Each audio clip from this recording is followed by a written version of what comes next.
A viewer asked last night if I would do a kombucha video, and I'm going to do it coming up next.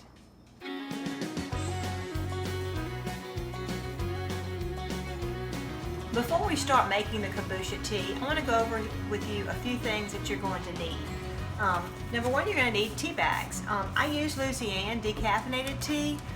They suggest that you use black tea, but it has caffeine, and I'm very sensitive to caffeine, so I've used the decaffeinated, and it has worked perfect, so I'm not real worried about that now. I was very concerned that I might kill it or something would happen, but it's worked fine. So I have went ahead and I made my tea, because your tea is supposed to be room temperature. You don't want warm tea to be putting your SCOBY in. So I went ahead and I made my tea, and I also added, you have to have sugar, and I've added 2 cups of sugar to my warm tea after it's steeped for a while, because you know the sugar dissolves easier when it's warm. And then also you're going to need a SCOBY, which that's what's in here, and I'm going to be taking that out and showing it to you. And also I have a little bit of extra boiled water. Oh, I didn't say, the water is supposed to be boiled. I guess that helps to get impurities out. I don't know, but I just have followed that instruction. So I have a little bit of extra water boiled in here that I can top it off if it needs it. You're going to need your jars that you're going to pour your kombucha into. Of course, a funnel. And also, I love this little plastic mesh strainer. I got it from a milk kefir kit that I bought, I believe, or maybe a kombucha kit, I'm not sure.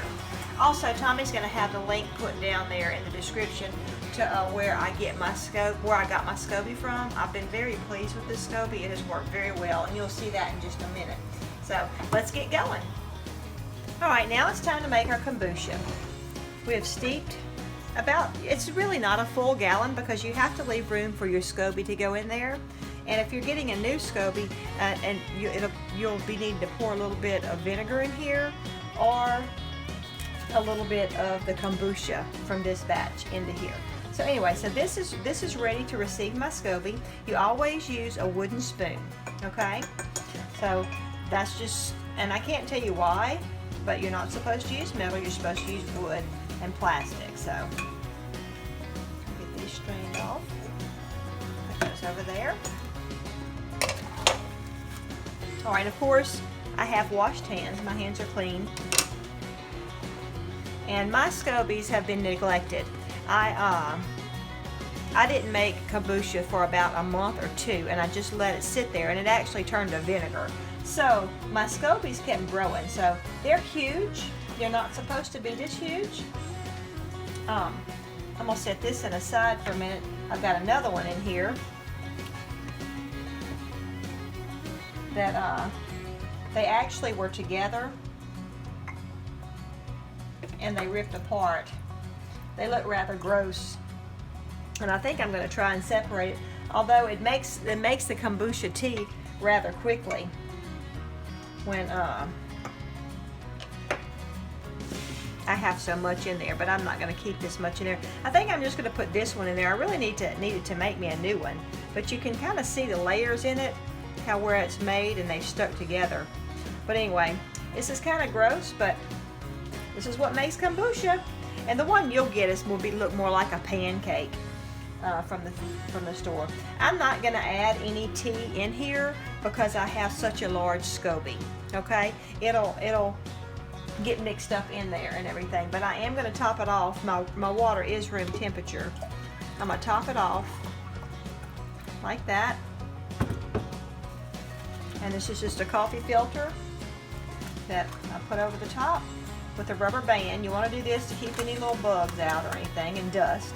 But anyway, and I'll let that sit. I'll probably let this sit 5 to 7 days. I'll probably taste it after 5 days.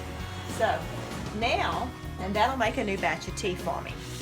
Next, what we'll have to do is actually make our kombucha that's ready to drink. I'm sorry, I was supposed to stir this SCOBY around in here too. You're supposed to stir it around and just get it all mixed up good.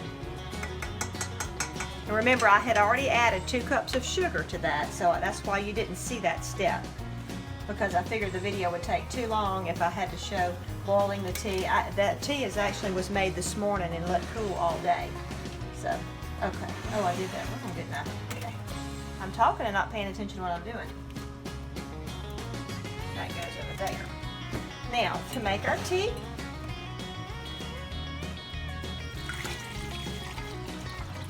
I'm just going to pour it. And you want to strain it because there's some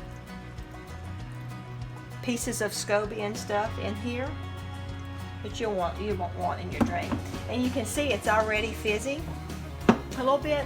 The first SCOBY that I had, it didn't get fizz. It wasn't fizzy like that. But this one is really good and strong. I really like it.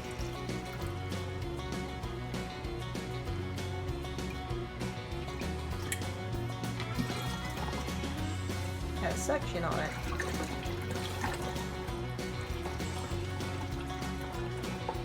I'll show you what I've strained out.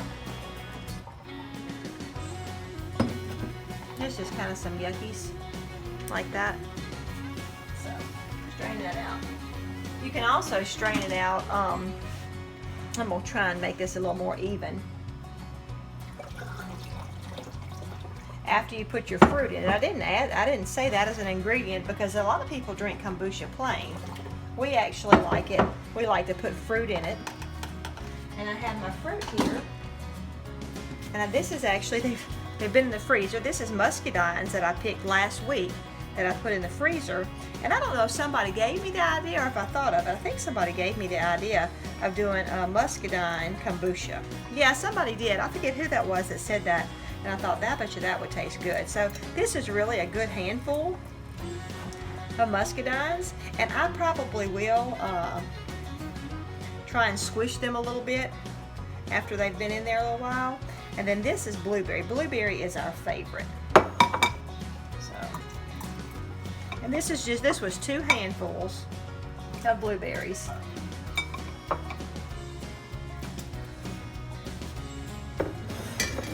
And I take a little piece of saran wrap and put over it. And this is glass. Oh, this is milk jugs that I used to use when I'd get milk. And so I've just kept them because they're great bottles. I like them. They're very thick.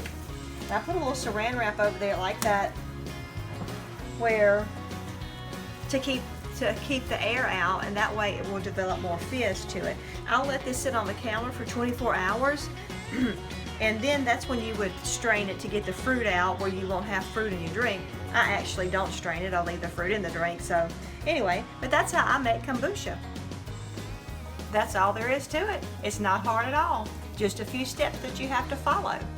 Let me know in the comments some of the different ways that you make kombucha and what your favorite is. And also, if you haven't subscribed, you can do that down below. And also, give us a thumbs up. Have a great day.